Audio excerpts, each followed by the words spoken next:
qu'est-ce que je voulais vous dire par rapport à la story d'hier de l'artiste. Je vous avoue, la famille, que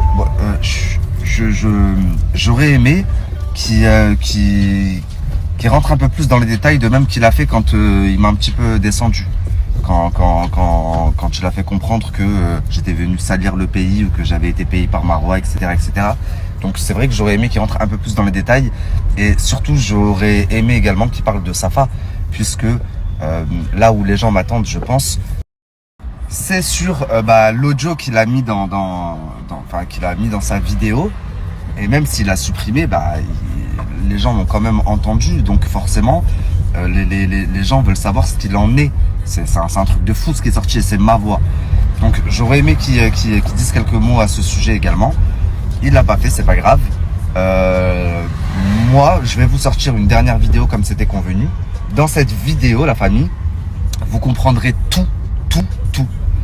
Il y en a beaucoup qui m'écrivent et qui me disent oui, mais du coup alors tu vas pas mettre les audios que tu avais dit sur l'artiste, etc. J'ai pas dit ça. C'est pas parce que on s'est expliqué qu'on s'est entre guillemets arrangé, on est tombé d'accord sur le fait que lui c'est un grand ref, moi je suis un petit ref, on est tous les deux marocains chlouh et qu'on s'est plus affiché qu'autre chose. Enfin que je pense que ces émotions à un moment donné, elles ont pris le dessus sur la raison. Je sais pas si c'est très français que je viens de dire, mais du coup moi aussi après mes émotions elles ont pris le dessus et j'aurais jamais dû rentrer là-dedans. J'aurais dû rester comme sur YouTube en fait. Sur YouTube, si vous voyez même mon 6e épisode, alors qu'on était en train de s'embrouiller sur les réseaux sociaux, il est grave, il est neutre en fait. Je me base que sur des faits et c'est comme ça que j'aurais dû rester. Néanmoins là il y a trop de choses qui sont sorties, qui ont été dites et qui ont été faites pour que même si lui et moi on a discuté, c'est bon, on s'arrête là. Il y a encore des choses sur lesquelles je pense que je dois me justifier, je vous le dois. Et voilà, c'est pour ça que la vidéo sortira en fin. Donc voilà, il y a un dernier épisode qui va sortir. C'est un épisode qui de base n'était absolument pas prévu. Vous aurez un enregistrement dedans où on nous entend parler et où je pense après ça tout le monde comprendra. Et voilà, j'espère que c'est le dernier épisode que je fais à ce sujet, parce que je vous avoue que j'en peux plus. Ça fait vraiment 6 mois là que je suis sur cette affaire et j'ai qu'une seule hâte, c'est passer au prochain. Tout à l'heure je vous ai dit que Youssef c'était un Marocain, un chlouh comme moi, mais Marwa c'est une Marocaine aussi, une chlouha comme moi.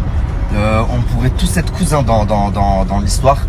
Moi, mon concept et ce avec quoi je suis arrivé, c'est un concept où je reprends des sujets qui ont fait parler à un moment donné sur les réseaux sociaux et dont les gens n'ont pas eu de réponse. Les gens ne savent pas ce qui s'est réellement passé. Donc ça peut être. Donc autant vous dire que des sujets comme ça, il y en a plein. Par exemple, je vous donne un exemple comme ça, le sujet MHD. On sait qu'il est rentré en prison, qu'il a été impliqué dans une affaire de meurtre, mais on sait rien d'autre.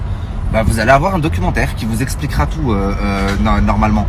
Mais là, et de même qu'avec Marwa et l'artiste, on sait qu'il y avait eu des histoires, on sait que c'était fait frapper en bas de chez lui, mais les gens savaient pas vraiment ce qui s'était passé. Donc voilà pourquoi j'ai fait le documentaire. Tout ce qui s'est passé par la suite, quand on a commencé à se tailler sur les réseaux, tout ça c'est du débordement et ça n'aurait jamais dû se passer. Ça de base c'est pas dans mon concept. Et autre chose, j'aimerais que les gens gardent en tête que j'ai 26 piges en fait et que c'est mon tout premier documentaire. J'ai aucune. Moi, les productions qui sont derrière moi, c'est pas Canal+ ou Netflix ou c'est pas des productions énormes où on fait tout nous-mêmes, on fait tout tout seul. Et c'est le début, c'est mon premier documentaire quoi. Ça veut dire que j'ai conscience qu'il n'était pas parfait, mais j'en reste très très fier. J'ai tenu en haleine. Sur le premier épisode, il y a 3 millions de personnes. Sur chaque épisode, il y a au minimum 1 million de personnes qui a été tenues.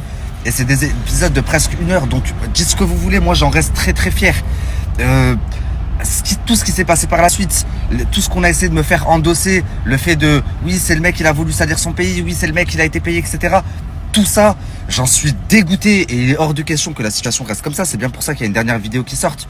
Je me sens obligé de me justifier, alors que de base, c'est pas ça le concept, c'est pas ça que je devrais faire. Mais c'est pas grave.